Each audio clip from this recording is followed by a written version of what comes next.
मैं आविक शाह जी से निवेदन करूंगा। आविक शाह, इन्होंने भी पहले ध्यान दिलाया था, ये जैक्सन अभियान के को कन्वीनर हैं और आपके सामने जो बजट जिसको कल जारी किया, जिसके कुछ हाईलाइट्स हमने आपको पढ़ के सुनाए और जल्दी कोशिश रहेगी कि आप तक किसी तरह वेबसाइट पर अपलोड करके पूरा 15 पेज का जो डॉक्यूमेंट है, एक वैकल्पिक किसान कृषि बजट, वो आपके सामने पहुंचे।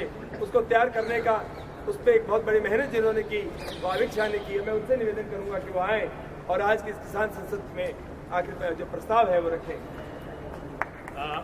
एक तो प्रस्ताव मैं अकेला नहीं रखूंगा क्योंकि प्रस्ताव हम सब लोगों का है।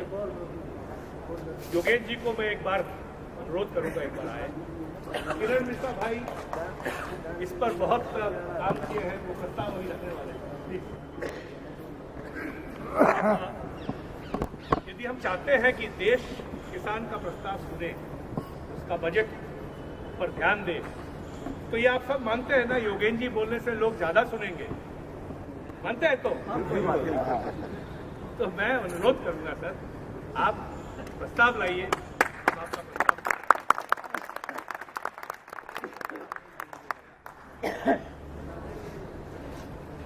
दोस्तों, आज देश के कई राज्यों से, खासतौर पे पड़ोस के कई राज्यों से किसान आए। अलग अलग इलाकों के किसान, अलग अलग फसलों के किसान, अलग अलग श्रेणी के किसान आए। बजट के दिन आए एक जरूरत लेके और एक उम्मीद लेके। जरूरत इसलिए कि हर साल किसान को बजट से बहुत कुछ नहीं चाहिए, लेकिन इस साल चाहिए। इस साल इस देश में सूखा पड़ा है, एक नहीं दो फसलें बर्बाद हुई हैं। देश भर से किसानों की आत्महत्या की खबरें आ रही हैं। बाजार और कुदरत दोनों ने किसान का हाथ छोड़ दिया है। ऐसे में किसान को जरूरत थी कि कम से कम सरकार तो उसका हाथ पकड़े। किसान उम्मीद लेके आए। उम्मीद इसलिए लेके आए थे कि पिछले कई दिन से सरकार की तरफ से ये बातें चल रही थी कि किसान के पक्ष में बजट बनेगा। पिछले कुछ दिनों में प्रधानमंत्री ने जो 2-4 बयान दिए, उससे मुझे भी थोड़ी उम्मीद हो गई थी कि हो सकता है 1-2 बड़ी घोषणा किसान के पक्ष में हो जाए। ये उम्मीद और जरूरत लेके जो किसान आए थे, उनको आज अरुण जेटली की बजट स्पीच से बहुत कुछ नहीं मिला। जो हमारी मांग थी, जो हमारी मुख्य जरूरत थी, उनमें से एक भी चीज वहां नहीं है।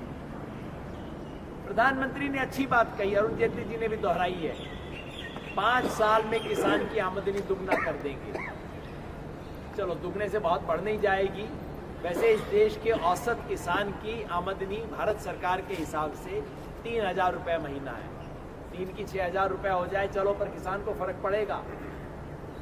विचार अच्छा है, लेकिन मुझे सिर्फ अच्छा विचार मत दो, साथ में ये भी बताओ कि इसे लागू करवाने के लिए आप क्या कर रहे हो।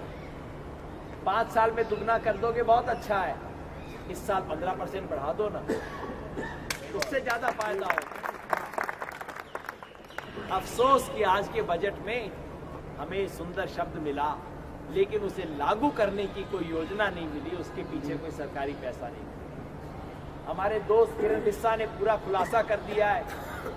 ये कहना कि 36,000 करोड़ रुपए कृषि में दिया जा रहा है, ये कोई बड़ी बात नहीं है, क्योंकि पहले 31 था, खुद ही घटा के उसे 25 किया, अब उसे बढ़ा के 36 कह रहे कमाल कर दिया, कमाल कर दिया, कमाल कर दिया। वैसे भी 36,000 करोड़ रुपए को हिंदुस्तान के 70 करोड़ किसानों में बांट दो तो हर एक की जेब में एक 500 का नोट आएगा, उससे बात। सरकार ये जो कह रही है कि हमने 20,000 करोड़ रुपए सिंचाई योजना के लिए दिए हैं, इसमें भी पेंच है। पहला तो ये कि इस देश की किसान सिंचाई के लिए कम से कम 1-1.5 लाख करोड़ रुपए एक मुश्त की जरूरत थी, उसके बदले 20,000। उस 20,000 में भी 12 सरकार की जेब में से जाएगा, 8 कह रहे हैं कि बाकी निजी लोग इसके अंदर डाल देंगे। तो भाई पिछले साल कितना दे रहे थे? पिछले से पिछले साल 13,000 करोड़ दे रहे थे, खुद ही घटा के उसको पिछले साल 5 कर दिया, अब उसे 12 कर रहे हो और कह रहे हो कि भाई ताली बजाओ मैंने 12 कर दिया, और 20 का दावा कर रहे हैं। हेरा फेरी है, मतलब इतने बड़े मंत्रियों को इस तरह की हेरा फेरी शोभा नहीं देती। को बेवकूफ समझते हैं। कोई और होता ये है, जैसा गांधी साहब ने कहा कि एमपी लोगों को भी क्या पता लगता है। इसलिए जरूरत है ऐसी संसद की जिसमें खुलासा किया जा सके, एक एक चोरी को पकड़ा जाए, एक एक चोरी को सामने दिखाया जाए। ये कह रहे हैं फसल बीमा का 5,500 करोड़ रुपए दे देंगे, 2600 करोड़ पहले देते थे। हकीकत ये है, जैसा हमारे साथी ने बताया, साल के आखिर में आप देख लेना, सरकार कहेगी किसानों को लगता है बीमा योजना पूरी तरह समझ नहीं आई, इसलिए हम इस पे केवल इस बार 3,000 करोड़ खर्च कर पाए हैं, 5,000 खर्च नहीं हुआ है। किसानों को समझाएंगे हम अगली बार ज़्यादा अच्छे से। और ये 3,000 करोड़ भी कहाँ जाएगा? कंपनियों की जेब में जाएगा। ये इसलिए नहीं बढ़ा है कि ज़्यादा किसानों को बीमा मिलेगा, इसलिए बढ़ा है कि सरकार बीमे की जो पैसा दिया जाता है, राशि सरकार की तरफ से, वो बढ़ाती है, तो ये पैसा बीमा कंपनियों की जेब में जाए। तो इस तरह के जो तमाम दावे किए जा रहे हैं, वित्त मंत्री ने कह दिया मनरेगा में इतना पैसा दे रहे हैं जो कि आज तक कभी नहीं दिया। 2 मिनट में पता लग गया कि आज से 6 साल पहले एग्जैक्टली उतना ही दिया था, उससे ज्यादा दिया। ये हकीकत है। तो दोस्तों, जो मिला है वो ऊंट के मुंह में जीरा है। सामान्य साल का सामान्य बजट किसी और साल में होता तो चल जाता। इस साल हम ये सोच के नहीं आए थे, इस साल किसी बड़ी चीज के लिए आए थे। इस साल आए थे कि इस देश की सरकार है, किसान इतना बड़ा संकट में है। जब सूखा पड़ता है, इतना बड़ा संकट होता है, तो पुराने जमाने के राजा महाराजा भी अपनी तिजोरी खोल दिया करते थे। इस सरकार की तिजोरी ना खोल। आप ये सोचो, अगर इतना बड़ा संकट व्यापारियों और बिजनेसमैन को होता तो ये सरकार क्या करती? सोचो आप, शीर्षासन करती, सर के बल खड़ी हो जाती है सरकार अगर बिजनेसमैन और व्यापारियों को इतना बड़ा संकट होता तो। बिल्कुल। आज से 6 साल पहले उद्योग को थोड़ा कम संकट हुआ था, अमेरिका में ज्यादा संकट हुआ था, भारत में कम। सरकार ने कहा था बड़ी चिंता की बात है, 3 लाख करोड़ रुपए निकाल के दे दिए। किसान के लिए नहीं निकला, 36,000 करोड़ दे रहे हैं, यानी कि पिछली बार से 5,000 ज्यादा, और उस पर कह रहे हैं कि हमने कमाल कर दिया।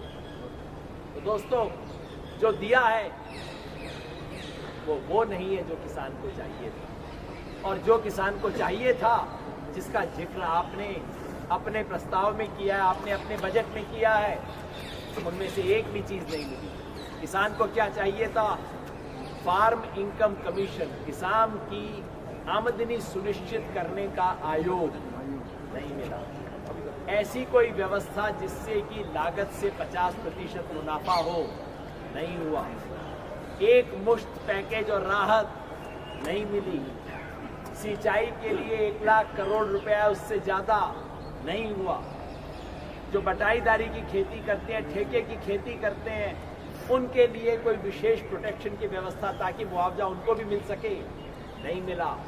खेत मजदूर के लिए कोई बड़ी योजना नहीं मिली। तो दोस्तों, सरकार ने तो हमें नाउम्मीद किया है, लेकिन हम यहां से नाउम्मीद होके नहीं जा रहे। सरकार से क्षुब्ध है, सरकार से नाराज है, सरकार से दुखी है, लेकिन इस संसद से उम्मीद लेके जा रहे हैं। क्योंकि हम सब बैठे, हमने भी ये रास्ता सीख लिया है। अब तक ये कागज के काम करना, बजट बनाना, टेबल बनाना सिर्फ उनको आता था। अब किसान सीख रहा है, हम भी अपना बजट बनाना, हम अपने आप में उम्मीद लेके जा रहे हैं। और जैसा हमारे कई साथियों ने कहा, अगली बार ये जनसंसद यहाँ पे नहीं होगी, एक बड़ी जगह पे करेंगे, जंतर मंतर पे करेंगे और बड़ी जगह पे करेंगे। 2 महीना पहले से नोटिस दे देंगे किसानों को कि सबको वहां पे पहुंचना है। किसान को भी सीखना होगा ये सब चीजें करना, और ज्यादा तैयारी के साथ करेंगे। ये आज आपने इस ऐतिहासिक संसद में आके एक नई शुरुआत की है, और मैं समझता हूँ इस शुरुआत को हम जारी रखेंगे, इसको हम मुकम्मल करेंगे, इसको हम एक मुकाम तक पहुंचाएंगे। बार हम उनको नहीं देखेंगे, वो बैठ के हमारे को देखा करेंगे भाई किसान संसद में क्या हो रहा है, भाई गड़बड़ ना हो जाए। इसका मतलब अगली बार बजट से पहले करेंगे अपन 10 दिन। हाँ इस बार, और हाँ ठीक है 10 दिन पहले, ताकि आप लागू करो ये। पहले इनको सारी चीजें लिख के दे देंगे, जैसे कल शाम को दी थी उसकी बजाय 1 महीना पहले लिख के दे देंगे कि जी आपको मेहनत ना करनी पड़े, आपके बजट की स्पीच हमने लिख दी है, अब आप इसको पढ़ दें। ये क्या करेंगे और उस दिन खड़े होके बड़ी संसद करेंगे, इनको बताएंगे किसान की हिम्मत कितनी है। दोस्तों आखिर में बस मेरे को एक बात कहनी है, एक प्रस्ताव हमें इस संसद में करना है। मैं आपके सामने प्रस्ताव रखता हूं कि हम सब एक मत से इस बात को स्वीकारें कि केंद्र सरकार के वित्त मंत्री अरुण जेटली द्वारा रखा गया बजट इस देश के किसानों को नामंजूर है और उसके बदले यहाँ पे जो वैकल्पिक बजट रखा गया उसको हम मंजूर करते हैं। जो इस बात से सहमत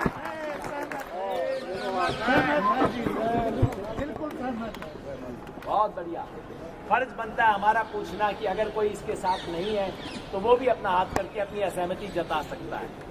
अगर कोई इससे असहमत है तो सर्वसम्मति से इस किसान संसद ने ये फैसला किया, इस ऐतिहासिक पहली किसान संसद ने फैसला किया कि भारत सरकार के वित्त मंत्री अरुण जेटली द्वारा पारित बजट का किसान वाला हिस्सा हमें मंजूर नहीं है और हम अपना जो वैकल्पिक बजट जो पेश किया गया है उस बजट को स्वीकार करते हैं और उसे स्वीकार करने का मतलब है कि उसे लागू करवाने के लिए हम सब संघर्ष करेंगे।